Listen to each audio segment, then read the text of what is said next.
The utmost, most important area of emotional mastery is mastering motivation.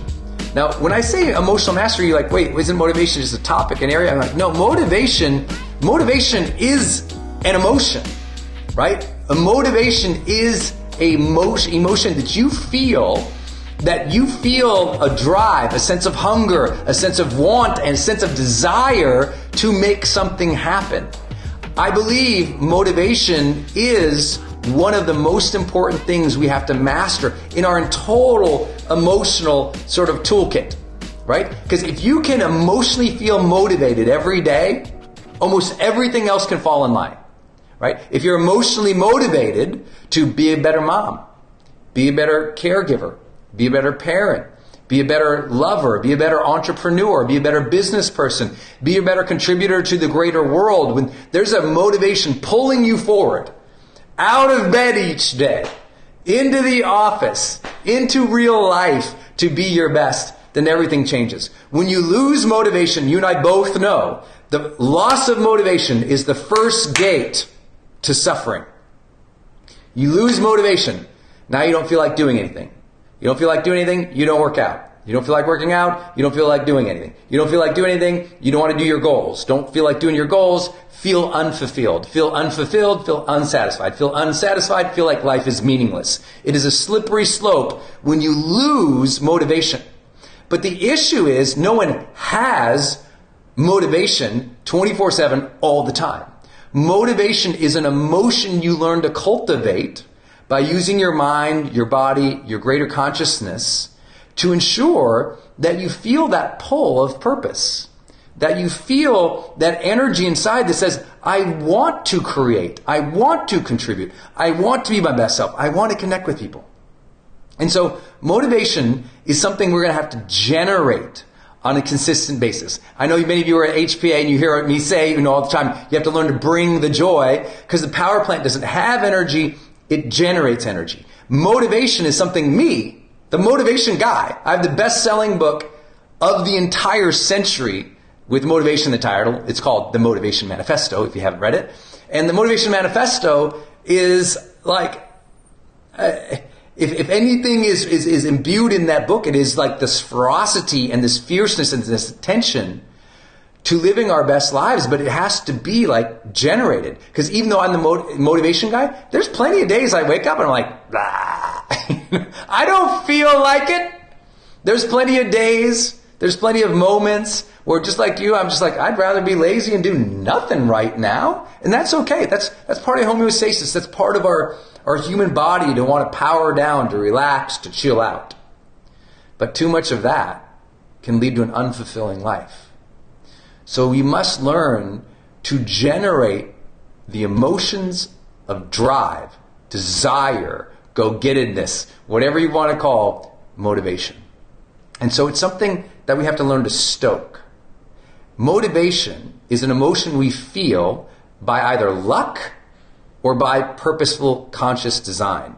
I just choose to design it into my day every single day. For those who were with us at HPA, here's a little quick idea for you, a little quick reminder that motivation is driven by certain things. You have a spark, you have something that sustains it, and you have something that grows it.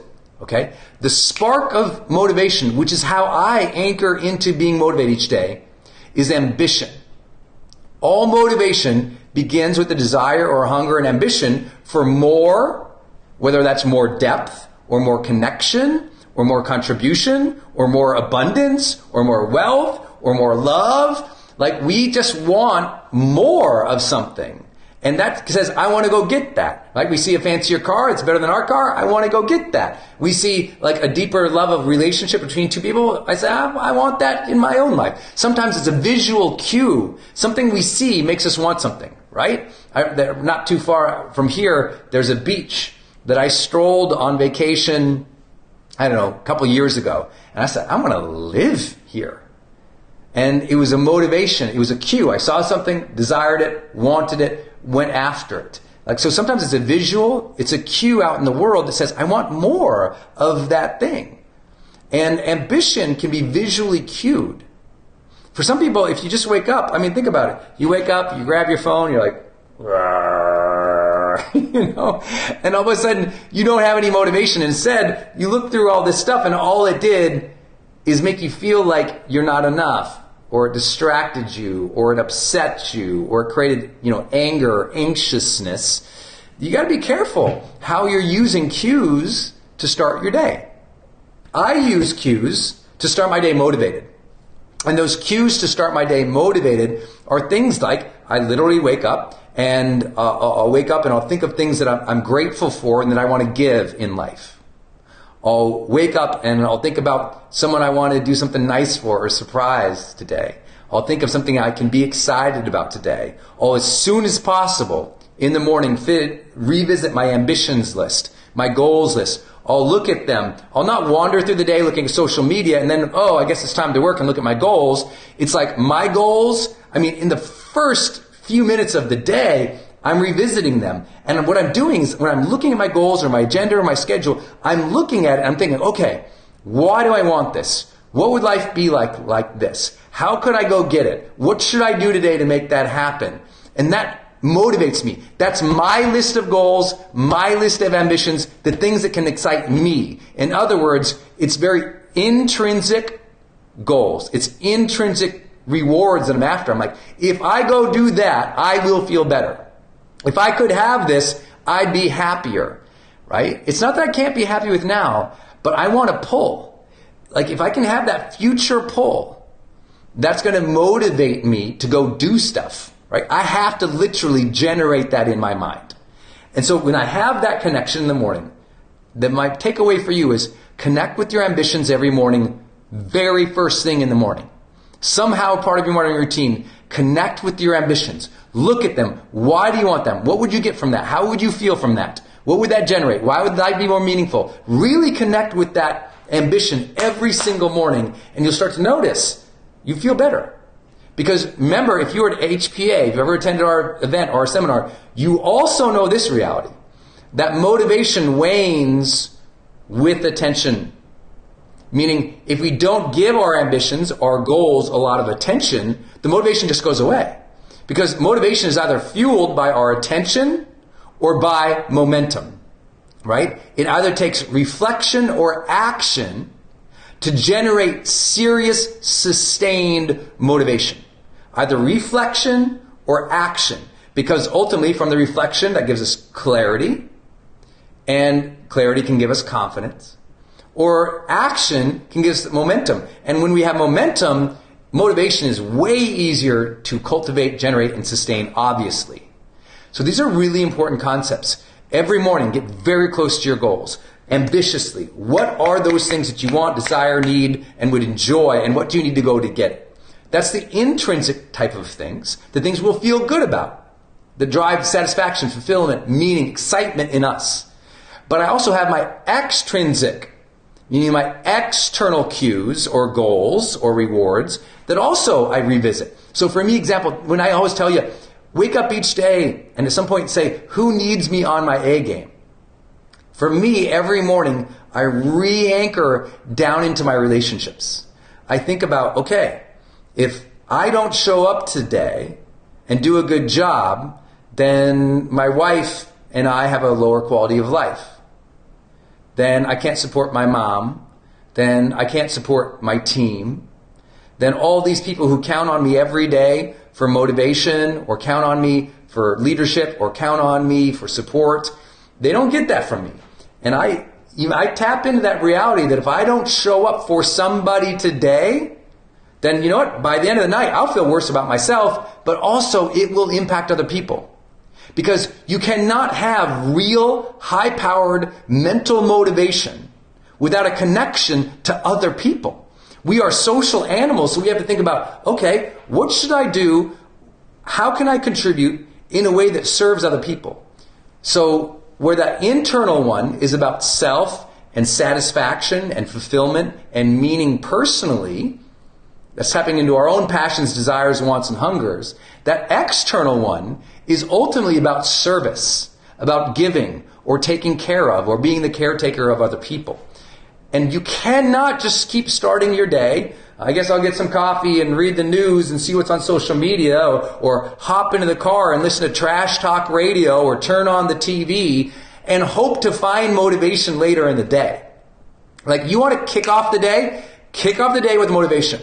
Like, get already in the morning, immediately in a good state of mind. When I'm in a great state of mind, it's like, bam, the day goes. And you know what? If you start the morning in the right frame of mind, motivated, driven, because you're connected to what drives you and what will serve other people, then when you start like running out of gas at noon, 1, 2, or 3, it's easier to like re-spark that flame than to fuel that flame than to start a new fire.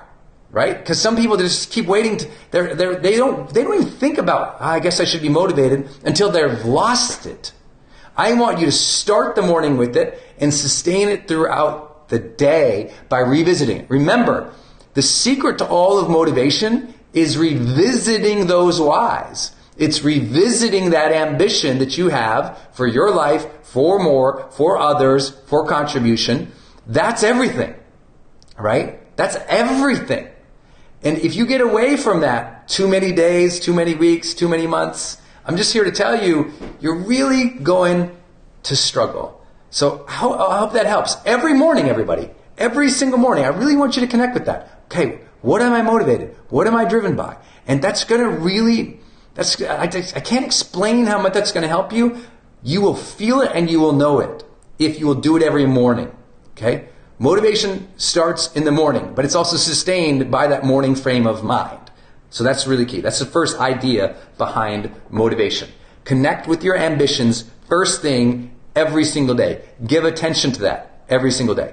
Here's something I don't often talk about, but it's important for me because it's very easy for me to be really effective in the mornings, and then that afternoon, 2, 3 o'clock, and I can just be like, man, I want to go outside, take a walk, come back, turn on some Netflix, eat some carbs. You know, that can be my afternoon if I'm not careful. So here's what I do. I have a checkpoint in the mid-afternoon to recognize, reward, appreciate anything that I have done today. Anything that I have done today. And that midpoint checkpoint, for me on my phone, I just have an alarm. Mine tends to go off around 2:30 or 3 o'clock in the afternoon. It just flashes to me and it says, what's been great today? What's been great today? And so that will cue me, all right, it's time to visit. What's been great today? So I'll just think about something I've done. It could be like, I answered 10 emails today that I've been avoiding. Good job. It could be as simple as, I made that one call, I said I was going to call, did it. I shot that content, created that thing, whatever. Some type of, like, listen, motivation is often driven by recognition. So recognize what you have done so far in the day, early afternoon. Then what I do, in order to keep myself motivated even more, because I've set in my mind I want to be a person who's excellence driven, what I will do is I say, okay, here's what's great so far, and then I ask just a simple question. How do I complete this day with excellence? Just a simple touch point in the afternoon. How do I complete this day with excellence? So I will look at the rest of the day, whether that's 2 hours more, 4 hours more, 5 hours more, 6 hours more, whatever it's going to be for me. And I go, okay, how do I think through the rest of this day with real excellence? And when I can connect with that, I'm telling you, it's just so part of me, and it really makes me want to serve. So please think about having a mid-afternoon connection point to keep yourself motivated. You'll feel a whole different quality of life come in. I promise it's a different experience for people, because most people, they're just running and gunning through the day. They don't realize or understand or accept how challenging it is to lose motivation. And so many people, they've gone weeks without being motivated. They're going through the motions, but there's no energy. There's no emotional pull towards something better. And because they're lacking that emotional pull, what ends up happening? They dog it. They don't contribute as much. They react and sort of create, and all of a sudden a couple of weeks later, they're like, I don't know why I'm so unfulfilled. Well, no duh, you're so unfulfilled Because you haven't been tapping into that emotion of motivation. When we lack motivation, it is a slippery slope to suffering. So please recognize that you must cultivate more motivation. What else can you do? Well, I'll tell you, it's like ambition, attention to those ambitions, effort towards those things. I think all of that is really, really, really clear. But I also really believe that a lot of motivation is simply lost because of fatigue. So let's say you're doing all those things, but you're wiped out. You're tired. Like, a lot of motivation really rests on how you feel physically. If you feel lethargic, you feel tired, you have the flu, it's harder to be more motivated. You can still do it by doing what I've talked about. Re-cue yourself, reconnect with those things. But health-wise, it's really critical for you to say, okay, if I want to be motivated long term, I need to feel greater levels of mobility and energy in my body. So if you ever hung out around me, I'm constantly bouncing and moving and breathing. And if you've been with me at HPA, you see some of these practices, this breath work that I do, that I'm activating and opening up my body so that my body says, let's go, versus, right? So my body's not like, oh, I ate this terrible thing. Instead, my body says, I feel refueled. I feel ready to go. Let's go. So I manage my sleep, my diet, my health in ways that support my mental clarity and energy. And I know that, sometimes people think motivation is just a mental game. I'm like, yes, but your mind and your body are connected. If your body is lethargic, so is your mind, right? That brain-body connection is real, y'all. And I know you know that. You've been sick, you've been tired, there's other times when you've been out of shape, you feel terrible. So I'm here to encourage you, as I always do. If every single month in High Performance, I have to cheer you on to get in better health, to prioritize your health, to sleep good, to eat well, to move. If I have to do that every single month, I will do that. I will be your champion. I will cheer you on. I want you in excellent health this year. So please hear me cheer that on every single month, because I just know I get you in better health. I get you in better mental health. We get you in better mental health, it's easier to sustain that fire and that drive, that purpose, that motivation. That thing will bring you satisfaction, joy, and meaning. I know you guys get this, but I want to fire you up today. This is something you must fire up on your own. This will be fleeting. Of course it's fleeting if you never look at it. I tell people all the time, no wonder you're not motivated. You haven't thought about what motivates you in 3 days. Just think about that. No wonder you're not motivated. You haven't thought about what motivates you in 3 days. Every morning, I'm a deep dive in what's going to motivate me. I get excited about it. I look at it, I'm like, okay, let's go. If I didn't do that, I need coffee. People ask me, Brendon, how do you deal with stressful situations so you don't freak out or have a ton of anxiety and fear leading up to them? Because maybe you have a big public speaking engagement coming up, or maybe you have that test at school coming up, or maybe you're about to have that difficult conversation with somebody that you wanted to say something to them, but you've been holding back, and you know it's gonna freak you out when you go to tell them the truth. Whenever we're in situations that we know are going to bring us stress, it really is on us to prepare our absolute best so that A, we deal with them well and we can actually enjoy the experience or go through the experience without freaking out. But B, we don't freak out the energy of everybody else, right? Because in all of the storms of life, it is our job to be the calm amid the storm. But that's hard, and that takes skills, and that takes training. So I got 4 big ideas for you in this Brendon Show episode. Number 1, always anticipate and ask others how to deal with stressful situations. I know that's a no-duh one, but most people do not do that, right? You're about to go take your first SAT test ever. What do? Well, you study, you go and you take it. But that's gonna be a stressful situation. Why wouldn't you first anticipate, wow, that is gonna cause a lot of anxiety for me. The days before, the day of, I'm gonna be freaking out, waiting for my scores. Why would you not ask people who've already taken it? What did you do the day before the test to calm yourself down, to get yourself ready? The day of the test, what did you do when you went in there? Did you have a certain breathing pattern? How did you calm yourself down? What did you tell yourself so that you could deal with the situation? Right? Same thing. You're about to go have a difficult conversation with your spouse or your partner, the person you love. Why wouldn't you ask other people who you know, be like, hey, I'm about to have this difficult conversation. Have you ever had a conversation like that? Oh, what did you say? How did you bring it up? Like, the idea that so many people in this world go into every day bumbling into it. I feel sad for them. They're living a highly reactive life and they're setting themselves up for incredible failure. Because if you don't anticipate the emotions that you're going to have in stressful situations, I promise the situation is going to win, not you. So always anticipate, okay, this is going to be hard. This conversation, this test, this day, this thing, it's going to be hard. Anticipate, it will be hard. Now, who has gone through it before, who I can ask how they dealt with it? That's the first strategy. Second strategy, I need you to make a pre, during, and post stress management plan. Huge phrase, Brendon, I know. But what I think is, okay, if I'm going to go have that difficult experience in my life, I'm going to plan, really plan, the day before, the day of, and the day after. I'm really going to think through it. So let's say you're going to have that difficult conversation with somebody you love. Okay, the day before, I'm going to say, okay, well, the night before, I'm going to ask myself these questions. I'm going to rehearse it a little bit. The morning of, I'm going to breathe. I'm going to close my eyes. I'm going to visualize it going just fine. Everything's going to be fine. If they say this, I'll say that. In other words, I'm going to role play it in my mind over and over and over again during the day. And then afterwards, oh, how would I follow up with them to make them feel good?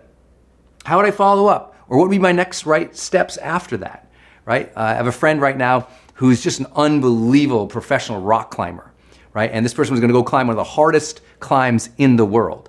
And I said, man, that would terrify me because I hate heights. How did you prepare for that? He says, oh, well, my regular routine is like this. I said, yeah, but what do you do the day before? And he had like 5 or 6 things he did the day before to get himself mentally and emotionally and physically ready, including doing a lot of mobility training, a lot of breathing and calming activities, a lot of visualization, going over his notes about where each hold was. It was unbelievable.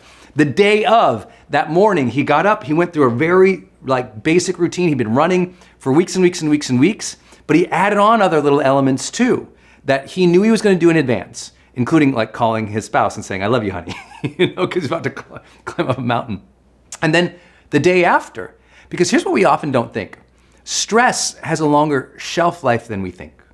What I mean by that is, let's say you go do something and it's really stressful, that energy carries with you the next day. So what can you do the next day to calm yourself down? For example, many of you guys have been to my seminars before out in the world, right? Maybe you come to High Performance Academy or HPX or Influencer or one of our big programs. And I know that delivering that training, it takes 4 days of my life. I'm on stage for anywhere between 7 to 14 hours a day, depending on the event, and standing up that whole time. Delivering that seminar is one of the hardest things I do in the world.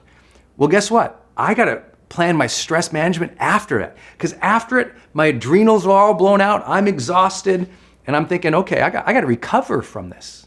So I plan my recovery well in advance of that situation. So what can you do before, during, and after to put yourself in a good place so that you can really deal with the stress? Number 3, I do need you to visualize and role model over and over and over again. Now, I know I referenced this a little bit when I talked about what to do during the stressful situation or the day of. I think it's incredibly important that if you know you have something stressful coming up, that you visualize it over and over and over again, that you play it in your mind over and over and over again. But here's a difference, okay? Fear-mongering or worrying is thinking about it and seeing it go bad every single time. Visualizing is seeing you show up confident, capable, doing a good job. Confident, capable, doing a good job. I want you to every single time, visualization should be a positive thinking exercise where you're seeing the situation and you're seeing yourself handle it well, but you're also noticing the things that are difficult. What if they say this or what if they say that? And you're kind of scenario planning. If she says this, then I'll say that. If he does this, then I'll do that. But keep the momentum going and visualize the thing all the way through. Right? My friend, the rock climber, he doesn't just visualize, the start of the climb. He visualizes the entire climb until he's standing on top of the rock and their success.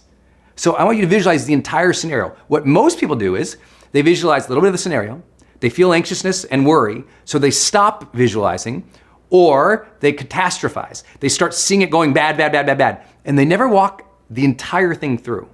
Right? I want you to walk the entire thing through, see the entire thing, and force yourself to see it going well. Force yourself to see it going well. Force yourself to see it going well. Then I want you to pair it with role modeling. I want you to call up a friend, call up somebody else you know, say, hey, I'm about to have this conversation. I'm about to go do this thing. Can I ask you some questions and try this out? Sound it out, act it out, explore it with other people. There's very few things I do in my life that I haven't already talked with somebody through, right? Before my meetings, before my conversations, before a lot of my online courses, I'll sit down and I'll literally try out the words on people. What do you think of this? What do you think of that? And I'll get feedback from them, and that makes me think more deeply about it. And when I think more deeply about it, suddenly the stress isn't so like front of house, because in my mind, I'm already prepared. Like preparation can get rid of a lot of stress. But role modeling puts you in that actual environment where you're doing the thing. Then when you show up, you're like, wow, my mind has seen this 1,000 times. I've already talked it and acted out. Let's go. And now it's not so stressful. Fourth big idea, enroll your friends. If you got something coming up, like your SATs, your ACTs, a test, create study groups. Don't go it alone. Create a study group of some friends where you guys create a regular schedule where you're studying and you're getting ready together, right? That camaraderie of things. Same thing, if you're gonna go run a marathon, it's gonna be this big scary thing, it's your first marathon ever. If you've been running with a group of people, they know by science that no doubt you will perform better and less anxiously because you've prepared with other people. Almost everything you do in your life, you should think, how do I enroll friends or find peers to do this with them so I stay on the journey? When you have friends or others involved, we know from social sciences that you're more likely to stay committed, stay consistent, and succeed. But guess what? We're in a society of selfies where we only think of ourselves, and we only, because we're scared to ask for help or be vulnerable and say, I don't know, we do everything ourselves. And everything I ever do, I literally sit down, here's my goal list. Anytime I write down goals, I don't just write down, when's it gonna happen? What's my next step? What's the deadline? Instead, I also write next to it and I say, who can I enroll with me on this goal? Get people enrolled with you in your goals, get people enrolled with you so you can role play with them, ask, participate, go through it with them. It's not so scary. I know you know this if you've ever been to like the county fair. I'm from Montana, so we always had the county fair, and there would be these big, huge, scary rides when I was a kid. I never went on a ride by myself as a kid. Never once. I'd go grab my buddy, I'd like, hey, you're coming on with me. And he'd go, what are you kidding? I'm not gonna. He didn't wanna go, I didn't wanna go. But when we said, let's go together, we got on that zipper, we got flipped around and kicked around, and we loved it. And we only did it because we did it together. You will face greater stresses and greater fears when you go at it together. How do you level up so you feel your best? That to me is the quintessential metaphor and demand of ourselves to be extraordinary, right? Because if you just go through the motions or you do what you're comfortable with, the excellence demands a little bit of edge. Excellence demands you push beyond what's easy or what's your natural strength or what you just could do and get away with and says, no, no, no, what's that next level for me? That's real excellence over the long term. And I wanted to start with that expectation right off the bat, like, you need to have that thinking coming in today.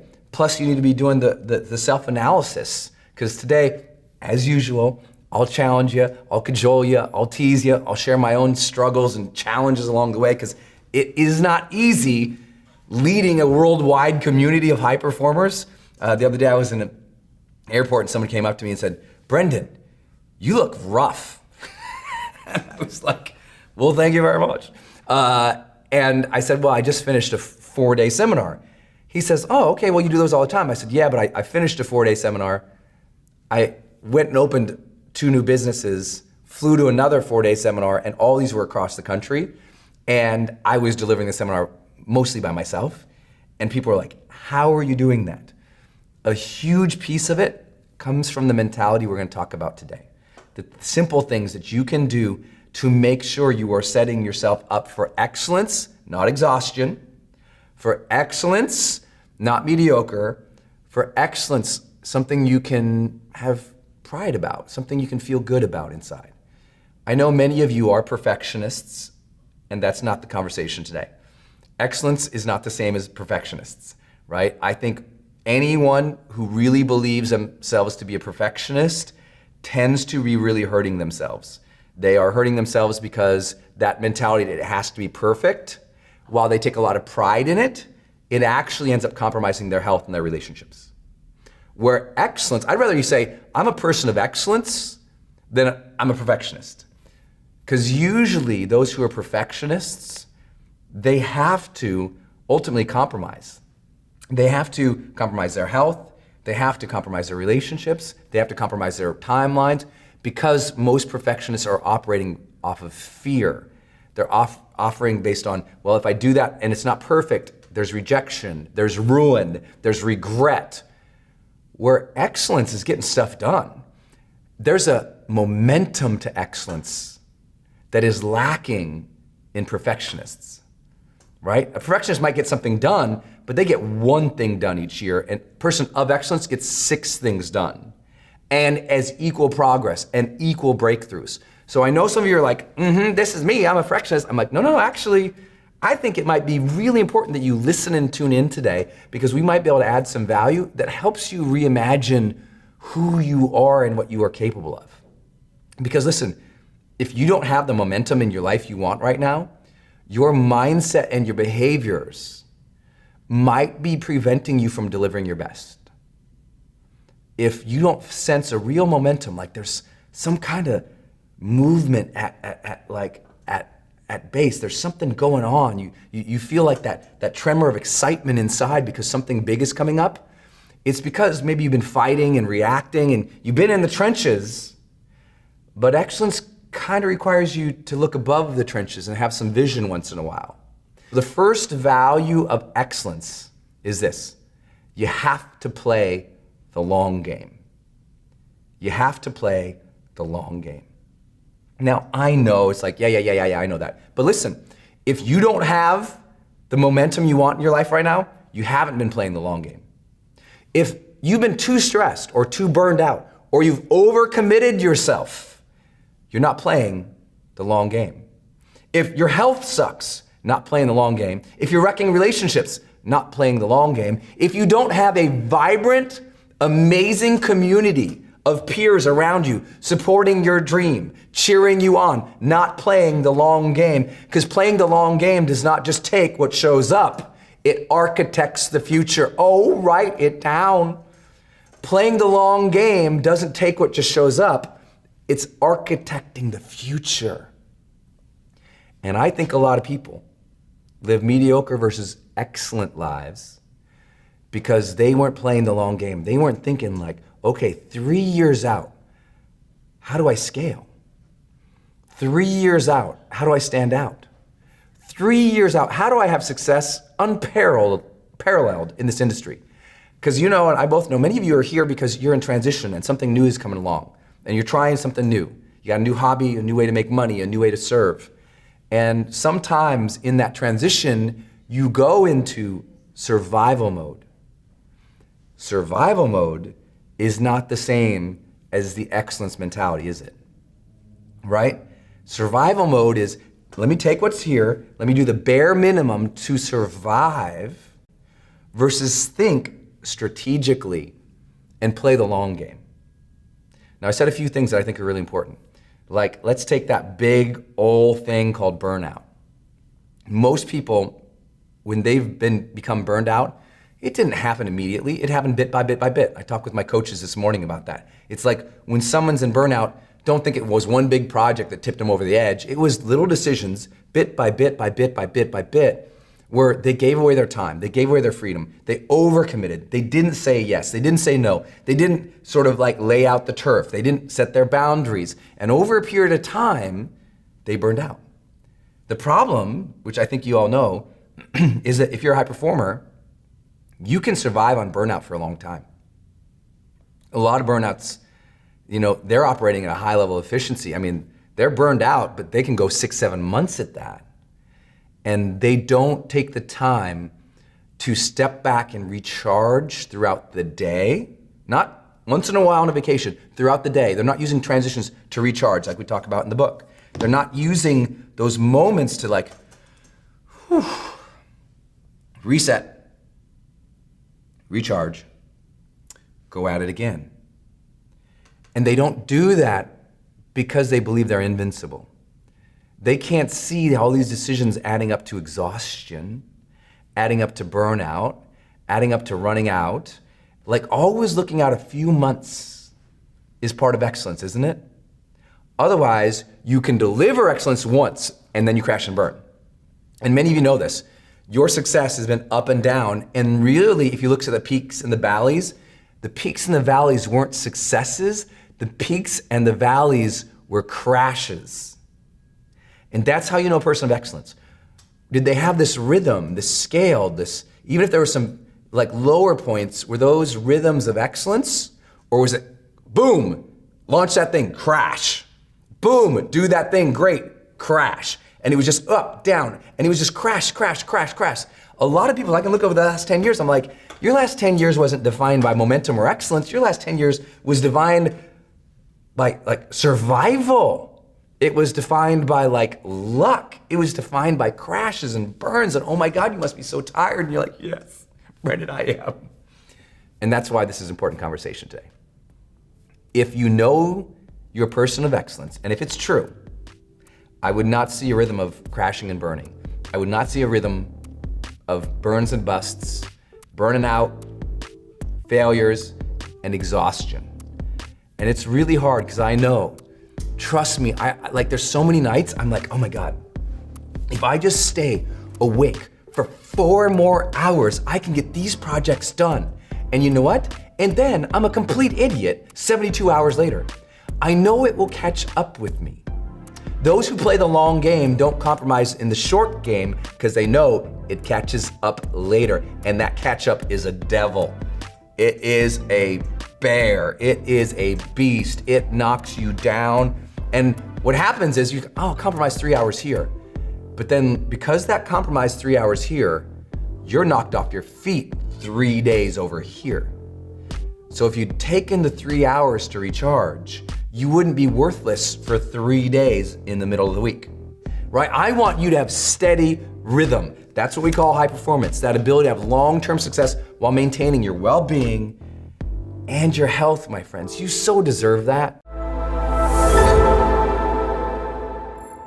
Today, I get to share some ideas with you on health that I've learned in my own personal journey, but also as a high performance coach for 16 years. You know, one of the fundamental, most important things that we all want in our life is a sense of vitality. And that vitality is we want to feel, mentally engaged, alert, focused, enthusiastic. We want to feel energetically, like physically energized, right? Physically, we want to feel a sense of that health. And it's one of really the only 4 things that we all deeply desire. We talk a lot about it here in GrowthDay, that you can give anybody anything, but what we all really truly want is aliveness. That's what I mean by vibrancy, connection with others and with ourselves, meaningful pursuits, things that we're doing that we enjoy or see as important or contributing, and growth, like growing as persons. So all of that is really important, but that sense of aliveness, I always put that at the top of that little diagram because it's so important to us. When we don't have a sense of aliveness, even if we have amazing relationships, when we are fatigued and wiped out, we can have the greatest marriage or partner or spouse or intimate relationship, but the zest isn't there. We can have a great job. We can have incredible opportunities to serve. We can love our passions and our hobbies, but if we're wiped out, it doesn't feel as good. I know you all know this. And that is why it's so important that we focus on our health. Now, I want to do full disclaimers with you. I am not a doctor. I'm not a psychiatrist. I'm not a neuroscientist. I am not a health advisor, coach, or medical professional in any capacity. I'm a high performance coach. This means I work with people primarily on their mindset and their habits and their relationships. And today, what I'd like to share is a couple ideas. And I'll remind you, as a high performance coach, one of my fundamental jobs is to challenge my clients to a higher level. So in doing that, I will, of course, share my own journey and my own struggles, but I'll mostly focus on what we've learned in the science. I will also share with you the idea that I'll be empathetic about it, but also I want to be that person who challenges you in this area of your life. For 15 years, every audience I have stood in front of in my life, I have said, if this has not been the year that you have made the decision as an adult to get in the best health of your life ever, make that this year. I've said this for 16 years in front of every audience I can get in front of. Because I believe most of us, we look back, oh, I was healthier when I was a kid, or maybe I was healthier when I was in my 20s or whatever. And we just don't say, you know what, this is going to be that year. But I know some of you have. You said, maybe this is the year I'm going to eat healthier. I'm going to sleep better.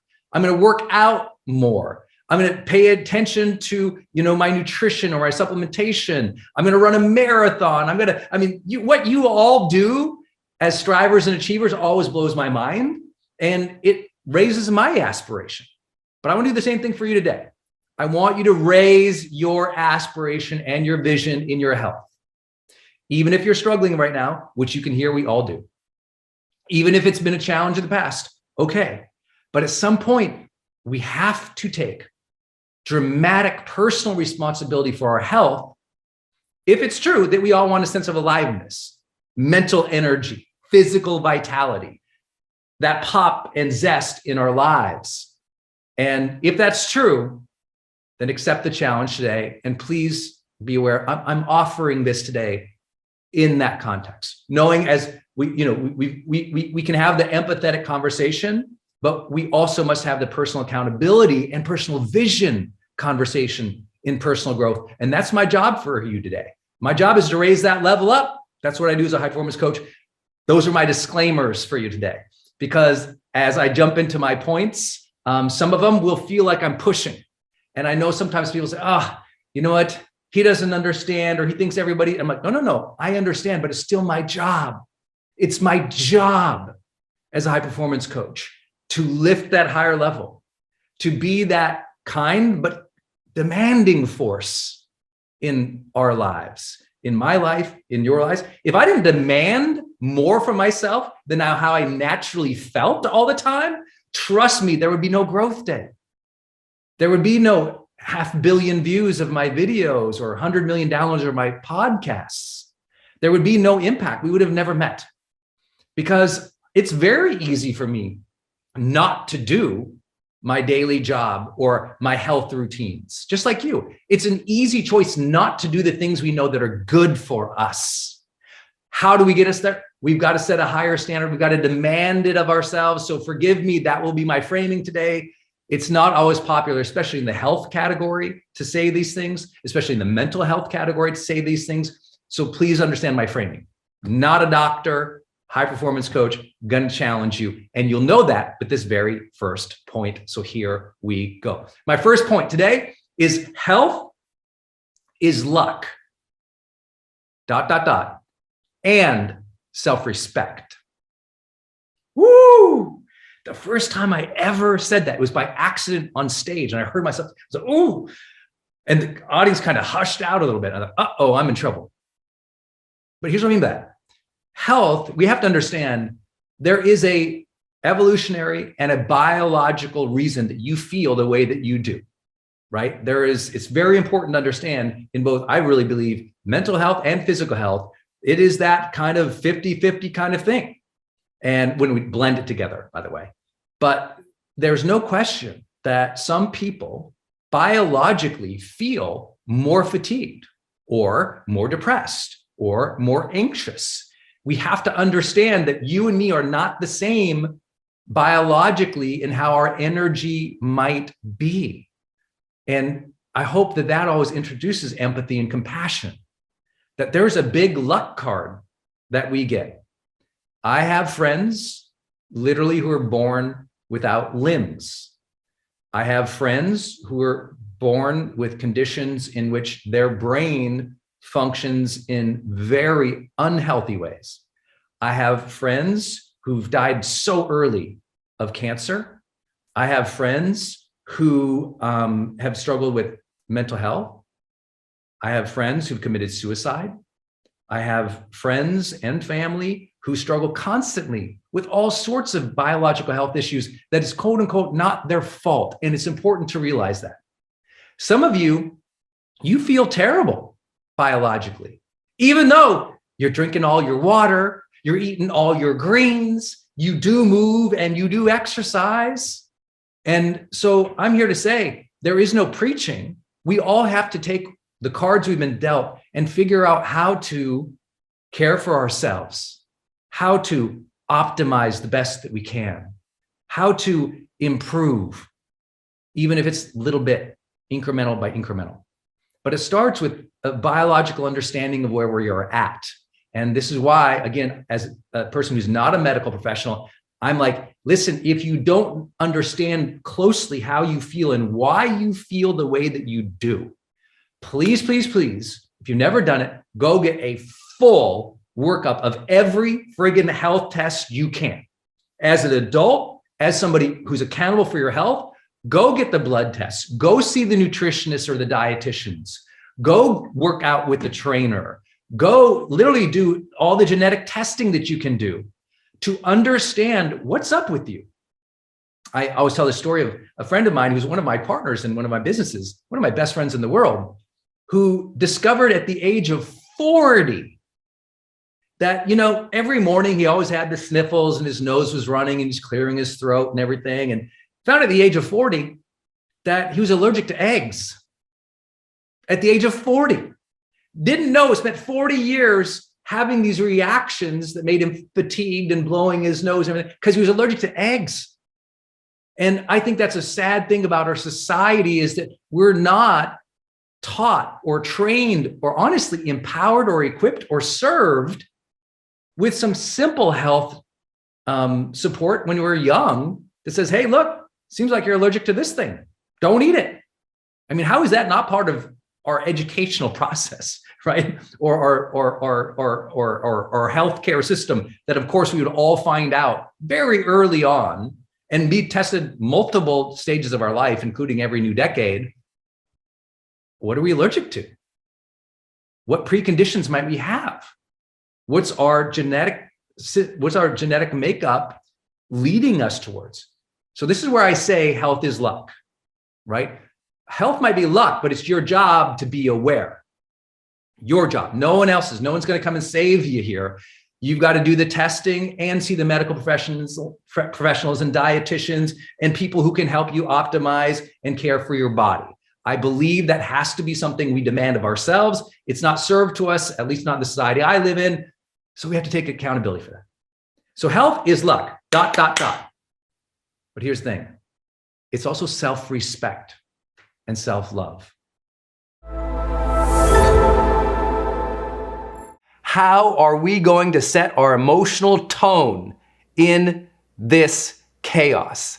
How are we going to find our strength, our center, and project goodness and compassion at a time when it is desperately needed? How are we going to hold the line in our businesses so that we don't overreact and going one direction when we ought to be in another? How do we manage all of this today is my joy to talk with you about.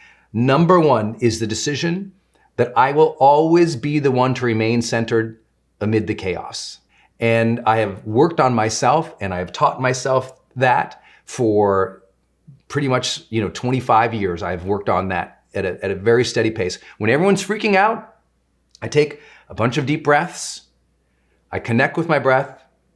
I make sure that I'm keeping perspective. But ultimately that decision to I will be centered amid this means for me that I will choose the emotional tone and my attitude as I am dealing with uncertainty or chaos. I remember years ago, I was doing an event and a person in the back of the room had a seizure. And literally they fell out of their chair and on the ground they started having a full physical reaction to the seizure as well, where they were shaking and it was terrifying for the people around them. And I was kind of at the beginning of my career. And I saw it happen. It was almost in slow motion. And could you imagine you're on your stage? I mean, put yourself there.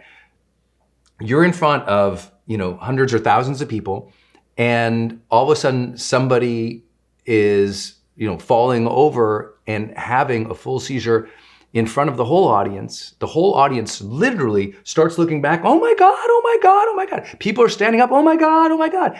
Total panic sets in the room. And I remember standing up there, and I have this on video where at first, my first reaction is like this, kind of like shocked, just like everybody else, like, whoa. And then I kind of look over and instantaneously in my mind, I go, Brendon, you have to be in charge here. I didn't want to be in charge. I had to be in charge. And my mind immediately said, two choices here. Join the panic, or stay stable and strong and present and connected with what's really happening. And so that decision, I'm going to say centered amid this, made me immediately also decide I need to center the audience.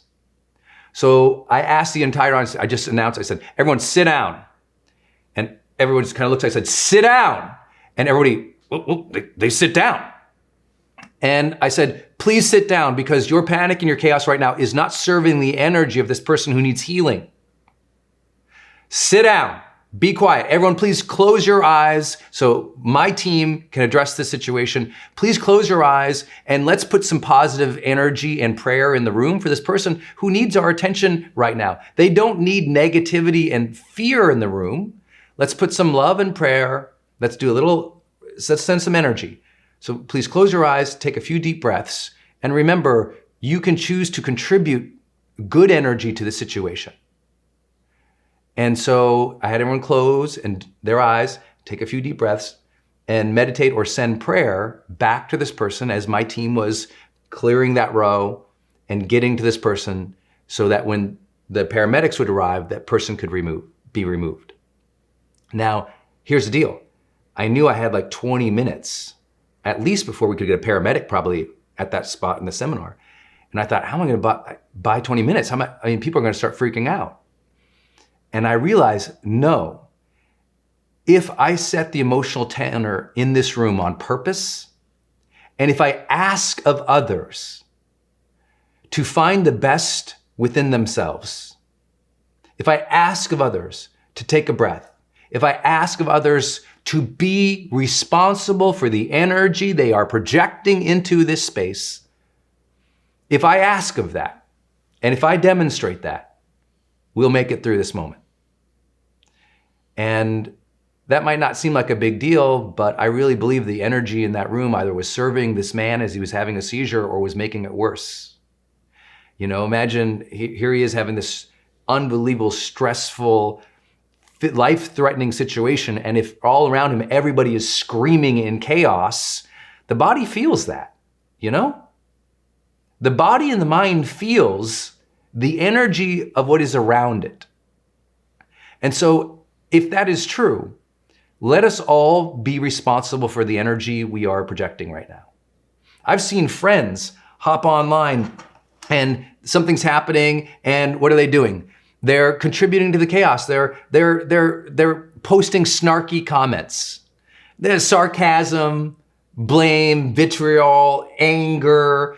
And I'm not here to say that we can't use our social mediums to contribute to an argument or to make a case, but every word has a tone to it. And the tone that we are setting in reply to chaos either furthers the chaos or it levels it. And the more of us who choose to be even, tempered, thoughtful, caring, compassionate, the values that we would all hope to have as a global citizenry, the more that we will judiciously take action in a thoughtful way. That's the hope. And whether you believe that or not, I hope that you'll hear this first practice. Your family needs to see you centered, calm, strong, and assured in chaos. Otherwise, we are passing down panic to another generation. It's sad, in my view, that we have a world that is so connected, so potentially capable, so well informed, and yet we still have people who overreact. Now, I'm not saying that overreaction isn't something you would anticipate, but there's a difference between overreaction as in taking action to overprotect, like doing something useful to shore up things, versus an emotional overreaction of fear. You can deal with really difficult situations without the negative range of blame, vitriol, hate, and anger. Now, I know I'm preaching to the choir, but I'm just here today to touch base with you. You can set that emotional tenor. Let's all do a better job at that. Let me give you a couple examples of how I'm doing it right now. To stay centered amid chaos, you also have to stay a little distanced from chaos, even as it is happening. I'll give you an example of how I'm doing it. And many of you guys know I have 4 major companies that I'm either the principal in or one of the principal investors in. And for me, like lots of different teams around the world, and obviously you've seen here, we have a global community. Well, for me, because I'm constantly being hit up on this phone by people from literally around the world, and people count on me to advise their companies. So what do? I don't engage the chaos all day. Instead, I work my plan. And many of you already know how I do that with my morning routines. My morning routine doesn't change. Still stays steady. Wake up, center my mind, plan my day, open up my body. But I also do simple things right now. Right now, listen, I'm not checking in my phone every 10 minutes because, right, guess what you want to do in chaos? Refresh. But every time you hit refresh and every time you scroll, don't forget it takes emotional and mental energy. And if refresh, chaos, bad news, oh my God. Just think about that for a minute. You're hitting the oh my God button all day when you're refreshing in chaotic news times. And that is creating the panic and the stress inside that is freaking you out. So as an example of simple things that I do, I only check in on the news twice a day. I would say news at noon, right? I'm gonna get through my morning. I'm gonna make the magic happen. I'm gonna move my projects forward in the mornings. If it's news that I need to know about that affects me dramatically and locally, trust me, I'll hear about it. My friends or my wife or somebody will let me know via text. But I don't check in on the news because nothing's gonna change for me in dealing with the news until around noon. And I know people say, well, what if this is canceled or that's canceled? You'll hear it from your family. You'll get the news, but I don't check into the major media. I don't check into social media multiple times a day. I don't check into, and I'm talking about what people are doing right now. They're hitting refresh by the minute, by the 5 minutes, by the 10. How many of you are guilty about this? How many of you have been addicted to refreshing in the last 72 hours, right? It's easy to do that when there's chaos, but that's also the most important time not to do that for your own psyche, right? That's the most important time to separate yourself from chaos versus, what do? Reconnect to it every 30 seconds?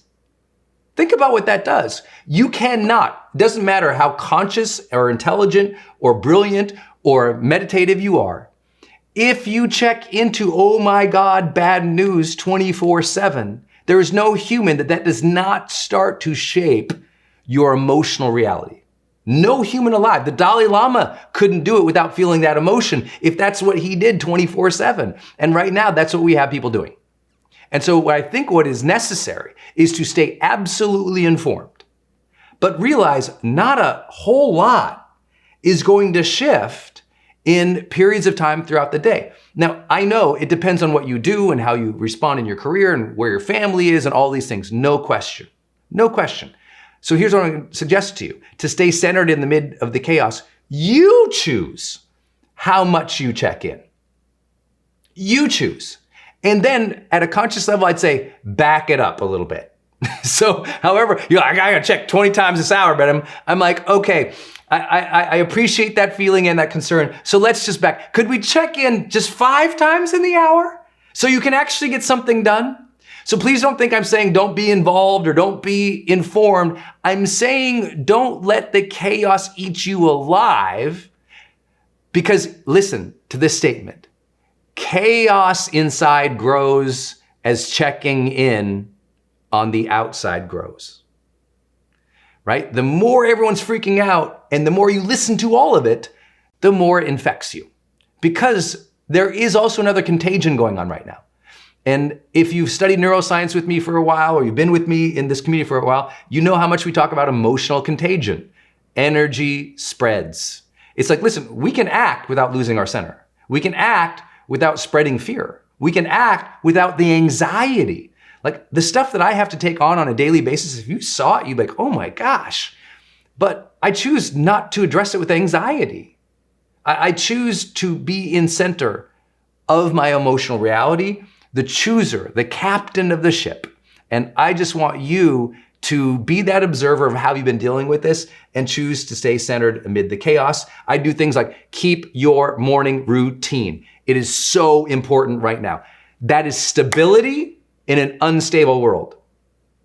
Don't overly engage what is happening. Don't contribute to the negative energy in any way, even if you want to. Trust me, when I do check in, I want to say, you idiots, oh my gosh, what's happening over here? Don't be that person. It's not going to help your spirit or your soul, I promise you. Be the person who's centered amid the chaos.